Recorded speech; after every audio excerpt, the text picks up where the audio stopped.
I think it's always interesting talking to some of the guys who were early into the App Store and kind of, not that you didn't deserve it, but you kind of lucked into success a little bit when you could still kind of charge for apps and build big download numbers. And we were just discussing that's like 4 years ago, and now you've got like a global media company. I mean, as a creative guy, do you like the business side? Is it a bit of a drag to kind of think about updates now, or how do you approach that? A bit of a both. I mean, we started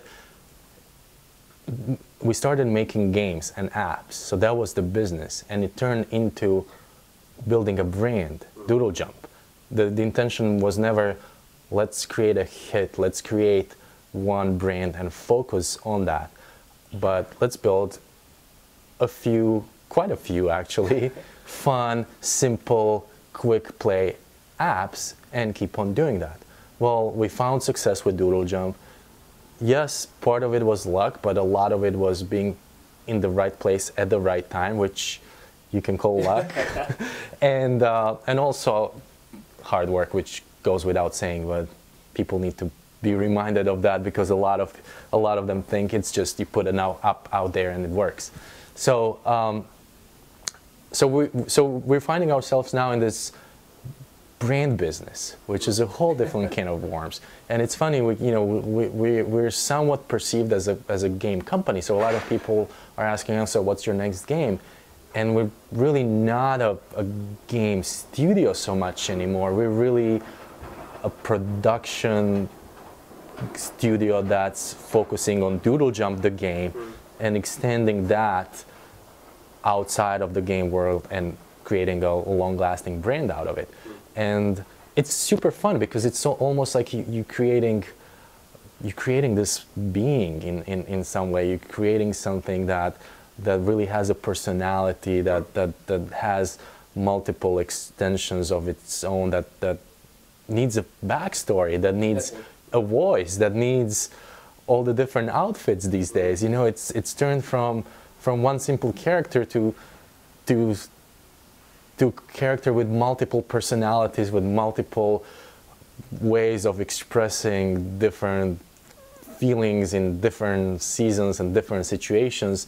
You know, we had, as you know, we had this bad storm in the United States, Sandy, that particularly hit New York badly, and our main licensing person is in New York, and he asked our artist to create a little doodle with a raincoat on, and you know, it was a very emotional commentary on what's going on, and you can do that with the simple person, and everybody got it. Oh, we lost the mic.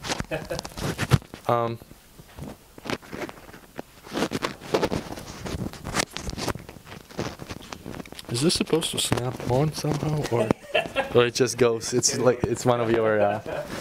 It's all very professional. Yeah. That's good. Well, it looks like a mic from the distance, so that's good. So, yeah, I'm finding myself now doing more of the managerial and signing papers and reading contracts and paying checks, and you know, some of it gets to the point where, okay, time to focus back on game creation and game design and fun, but some of it is also just part of growing.